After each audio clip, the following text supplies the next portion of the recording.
And we are back, and we're looking at Oscar films, and we're checking out One Battle After Another from 2025, rated R, with a runtime of 2 hours and 41 minutes. This comes to us from director Paul Thomas Anderson, with writing credits to Paul Thomas Anderson and Thomas Pynchon.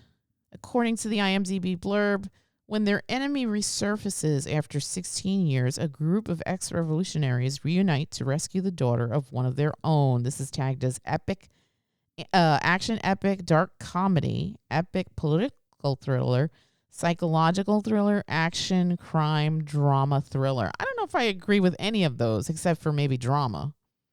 No, I think it hit all of them. Really? Yeah, I don't know. None of those Action sounded that epic? far-fetched. I don't know if it was action epic. It's not The Raid. No, And but dark comedy, I mean, there were funny bits to it, but it's not like The Cable Guy. Like, that's a dark comedy. well, I think DiCaprio's performance was comedic, and for most of the film, Okay, fine, but it's still not a dark comedy. it hits that though. It hits. How is this Dark a political comedy. thriller? Because of the how Christmas. How is it not a political thriller? I don't know. Tell me. It's about right-wing ideas versus left-wing ideas. Is that what it's about though? The group that they're with is basically fighting against. I mean, for all intents and purposes, they're fighting against like the Trump administration. See, I had a different read on this. The first thing they do is bust a bunch of migrants out of a No. detention center. I understand that, but I felt like that was just a springboard for the larger story. The larger story is the dramatics of the family. Right, exactly. But It's still political. it still has that aspect in the story. It doesn't mean. I mean, you read off like 1,000 things. The film isn't like entirely all those things, but it has those things in it. And I would say dark comedy is in there more so than it was in, say, Begonia. Like that was there was like comedic moments in Begonia, but it was like one thing maybe, like during the kidnapping. Right, but I don't feel like either one of these is a dark. Well, whatever, it doesn't matter. They wasted about 20 minutes with him arguing with a guy on a phone. Okay. And that entire thing was meant to be comedic. Okay, really quick. So this is nominated in the following category: Best Casting, that's a new one. Best Achievement in Cinematography. I don't know about that. I feel like there's prettier films. Best Achievement in Music Written for Motion Picture Original Score. Johnny Greenwood, who I really like, but I feel like not the greatest, whatever. Best Sound, Best Motion Picture of the Year, Best Achievement in Directing, Best Performance by an Actor in a Leading Role, Best Performance by Actor in a Supporting Role, ×2 for Benicio del Toro and Sean Penn, Best Performance by an Actress in a Supporting Role to Teyana Taylor, Best Adapted Screenplay, Best Achievement in Production Design, and Best Achievement in Film Editing. So this film has a lot of awards, and I gotta be honest, of the Oscar movies that we've seen recently, it was just okay to me. I feel like if you're asking me just based on nominations, I feel like Sinners should sweep this Academy Awards, but I'm assuming that, here we go, giving the pity Oscar to a filmmaker who probably should have gotten it in previous years. So I think that's why, I think the last thing I read, this film is poised to take some of the bigger trophies. I'm going to go around the table and get impressions. G, can I start with you? What'd you think? When we watched this movie, I was really tired and I did end up dozing off, but I feel like I was awake for most of it, and I got like the rundown of anything I might have like been half asleep through, and I didn't really like it. Yeah.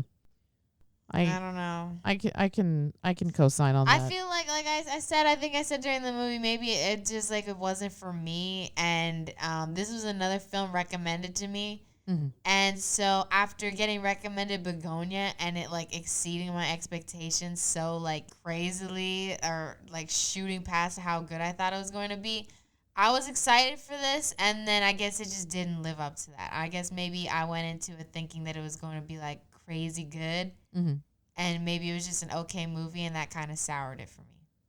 Yeah, I get that. I think, again, this wasn't a bad film. It just felt like it was more hyped up than it should have been, kind of situation. I feel like the way everyone was carrying on about it and how many nominations it got, I was really expecting something else. Right. And I don't really know what it was, but it certainly wasn't what the movie was. Yeah, I can agree with that. I feel like, I don't think this is Paul Thomas Anderson's best film. It's good. It's decent. He's a really good director. He's a really good writer. He tells very interesting layered stories. I think the most interesting thing about this film is the human interactions. I think I'm grateful that Paul Thomas Anderson discovered, I guess, Chase Infiniti. She is really good in this for a young actor. Even though he doesn't get a lot of screen time, Benicio del Toro's really great in this.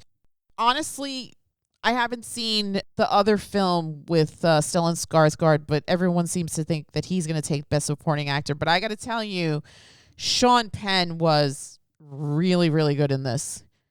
And, I mean, to some extent, Leonardo's really great in this too. And then I guess the other favorite to win an award is going to be Teyana Taylor for Perfidia, which to me, she was just okay. I mean, if I'm going by the nominations, I would want it to go to Amy Madigan because I think her performance is just, it's next level. She does a lot. But nobody asked me, so it doesn't matter, I guess, at this point. But I don't know. What are your impressions of this film? I thought it was good, not great. It was very long. I guess that's where the epic thing comes out. I guess. Yeah, I would say none of the... I thought Sean Penn was excellent in it. I liked DiCaprio's performance. Teyana Taylor was good, but I got to be honest, I'm surprised that was... An Oscar-worthy performance. I felt like... I feel like the character as written is more interesting than the performance that was given. I co-sign on that statement, yes. Yeah. Benicio del Toro is just the coolest guy on film. Yes, 100%. His character was just, it was like he just knew how to handle every situation, and he was Sensei. Exactly, sensei. Everything was perfect. Everybody respected him. Everybody followed his directions. He didn't waste words. He knew exactly where to go, what to do, what to say. He had people in the right places. He was connected. He was the guy behind the guy. Yes, behind the guy. He was the leader that they needed in that moment. And it was a good sort of dichotomy between him and Bob's character. Yeah, Bob, because he was a wreck. Yeah. He's just this guy who basically spent the last 16 years smoking pot and whatever else and drinking and destroying his brain, which leads to the comedic moments that you have this revolutionary group who has this like intricate system of passwords and special beepers that only beep when they're near each other so they know who to trust. And this guy, he's been sort of like living in this paranoid life this entire time, and he just forgot everything. So that led to some comedic bits. Some of them, I'll be honest, they went on a bit too long for my taste. He was on the phone with that dude way too long, and the bitching back and forth was funny at first, but then it sort of was like, okay, get on with it. And you had some interesting bad guys in there. The Christmas Adventurers Club, I guess a stand-in for like some sort of Illuminati KKK hybrid, sort of secret society group that has like this apparently a really expansive secret hideout under some dude's suburban home. That was interesting. They're all very casual about talking about killing people. They have a special office building where they're able to pipe poison gas in. Yeah, it was a bit fantastical there, but you could sort of see it. But like I said, that all of that wrapped up, it led to a good, interesting film. It held my interest, but I don't feel this was like a great film by any sense, other than the amount of time it took to tell the story, which I honestly feel could have been shortened a bit. I agree with that as well. I mean, this did well. The budget on this was $130 million, and so far the gross worldwide is $208 million. So good return on investment. Not bad. Yeah, no, this is independent cinema. I mean, Paul Thomas Anderson isn't making your next Marvel movie. So I mean, how much was the budget? 130. $130 million to me is not independent cinema. Well, I mean, let's be real. Where do you think most of that money went? Probably salaries and probably some of that stunt stuff. But I'm assuming Leonardo and Benicio. Yeah. Well, that's why I'm. Sean are not cheap. That's why I'm saying. To me, independent cinema is we have like 3 locations, we have 6 actors, and that's it. Well, I meant independent cinema in the sense that Paul Thomas Anderson isn't your typical. He's not a Michael Bay. He's not a Russo brothers. He's not. You know what I mean? He's telling to really interesting stories that I feel, and I could be wrong, but I feel like when he makes a film, he's telling the story that he wants to tell. He's not doing this for a paycheck or to put an addition on his house. He's telling you the stories that he wants to share. And I think that I agree with certain that. actors gravitate towards him because of what it means to be in a Paul Thomas Anderson film. I agree with that. I don't agree with the term indie as far as this goes. This is a studio film. Okay. It's not a blockbuster. I think it's Neon, which is one of the smaller film companies. It feels like a studio film based upon the actors and the production quality. I mean, they had a lot of people involved in this. They had riot scenes. Mm-hmm. They had car chases. No, it's Warner Brothers. Never mind. Oh, there you go. Yeah, it's a studio film. Okay, never mind. I thought it was Neon for some reason. Okay. Still, I mean, Paul Thomas Anderson is a certain He's not mainstream. Yeah, you're not getting Paul Thomas Anderson to direct the next Doctor Strange. Right. That would be interesting. Yeah. I mean, Chloe Zhao did it. She did Eternals. I mean, you know what? And it was horrible. I'd be curious to see PTA's vision for a Marvel story. I think that would be interesting. He is fascinating.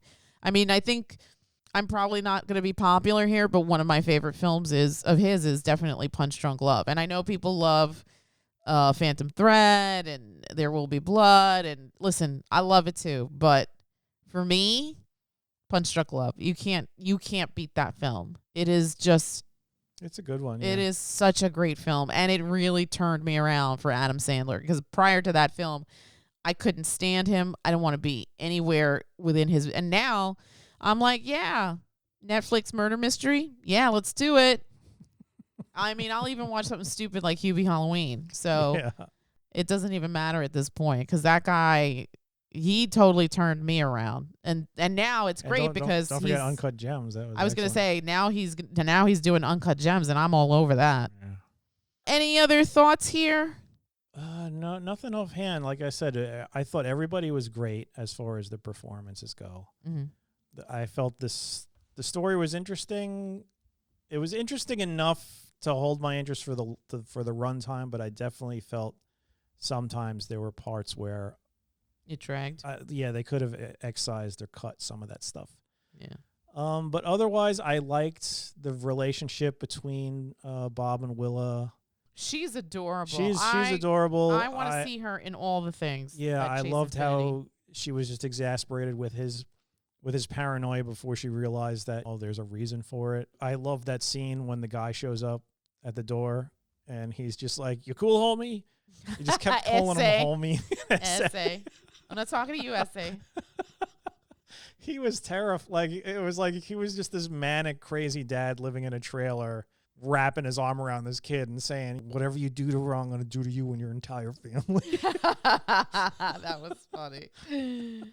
He wasn't even scary, though. I mean, were you scared? Like, if you were, like, the friend that came to get Willa, I'd be like, shut up, old man. I gotta imagine if you were a young kid and he was just like this deranged drug addict.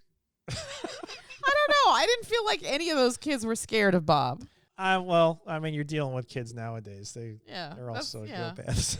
Yeah. The kids now have no fear. Yeah. Gee, did you have a favorite character in the film? Maybe Willa. Yeah. What did you like about Willa? I like how she's going through all like this stuff, and she doesn't really despair too badly. Like, she's always fighting to get back to her dad. Mm. And she's pretty level-headed. Yeah, I thought her resilience was admirable. Very good, very good. Yeah, especially when she finds out the truth about her mom. Yes. Yeah. Yeah. What did you think of that scene, G? I mean, as a daughter, how would you feel if something that you've been told your whole life was actually a lie and really changes not only your perception of past, but also your perception of familial, because this person that you thought one thing about was completely wrong? Your original question is, what would I do if I found out something I was lied to about something my whole life? Yeah, like if you were in Willa's position, how would you feel about this whole situation? I probably wouldn't have handled it as well as her, maybe. I don't know. Yeah. I mean, that's fair. I mean, she was cool for a 16-year-old.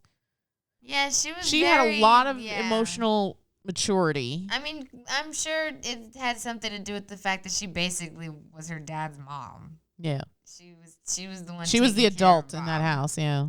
I mean, she probably knew how to cook and clean and do all the adult. When she goes to that dance, functions. does she not make like a comment like, "Oh, there's something in the fridge for you to eat"? Yes, right Like, before yeah, she had goes, to yeah. make him stuff. Right. Otherwise, he probably wouldn't eat.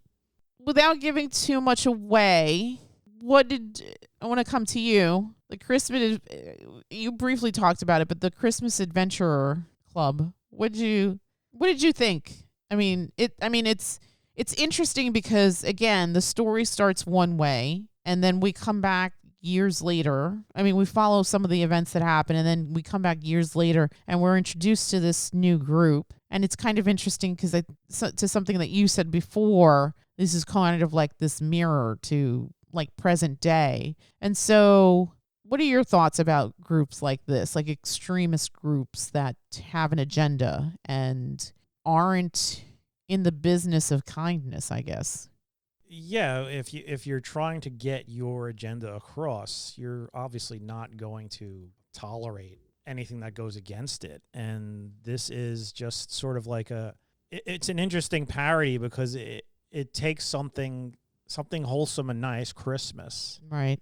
and it just Upends it basically just corrupts it. And you see that even today with the whole concepts of America and patriotism and how that has been corrupted by basically just being cruel and not caring, selfishness, greed, and that's being heralded as also stubbornness, right? Because to some extent, people want to, I guess, own the libs or whatever the. Well, I mean, that's just sort of a byproduct of it. It's because the people who are in charge, the people who are paying the money to extend this stuff, they're just relying on people to just believe and not think. Mm-hmm. This is the way it is because this is the way I told you it is, and the person on the other end of that is just like, yeah, and it cements in their brain because it's just sort of like, or it's cool to be hateful and bigoted and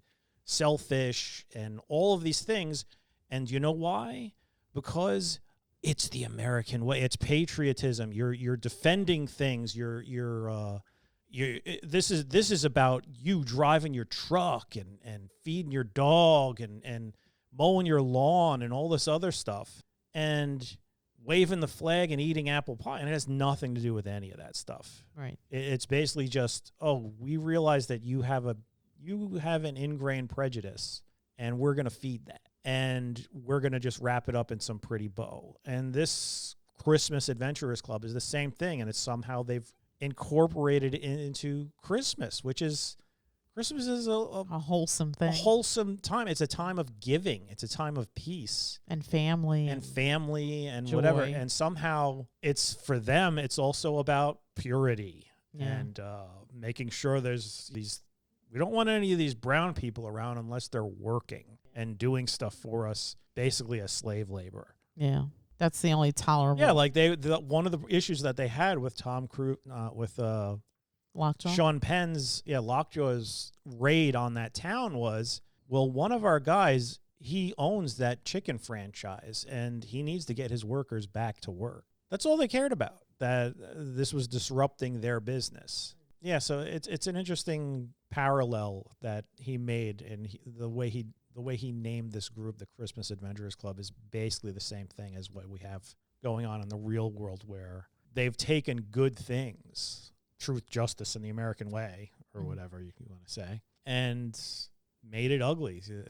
They've taken showing patriotic pride. Now it's sort of like you got to look sideways at somebody, because it's just sort of like, are they really a patriot? Do they really love the country, or are they just waving this stuff as an excuse for their horrible behavior? Right. That's true. All right, before we wrap it up, we want to encourage everyone to please like, share, and follow. And again, we checked out One Battle After Another from director Paul Thomas Anderson. It is on HBO Max, but also available on other platforms. Gee, if you were going to give this movie a number from 1 to 10, what would it be? Maybe like I'd say 6, but probably a 5. It really wasn't for me. Okay, that's fair. What say you? I'd give it a 6.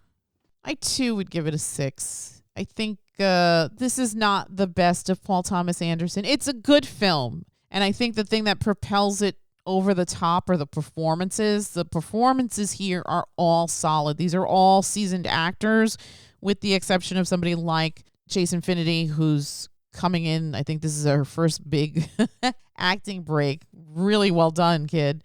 She is surrounded by some heavy hitters. And so the performances here are just top tier. Mm-hmm. I don't think anyone's wasted. And even like the lesser characters, I felt like everybody was firing on all cylinders and just really added to the story. However, this wasn't the most dynamic storytelling experience. I feel like I've seen stronger things from this director. So yeah, I think I'm at a 6 as well. So gee, we'll say 5.5 for you? Somewhere in the middle between 5 and 6? No, 5. 5? Okay, fair enough. You don't want to go 6, 7? Shush already.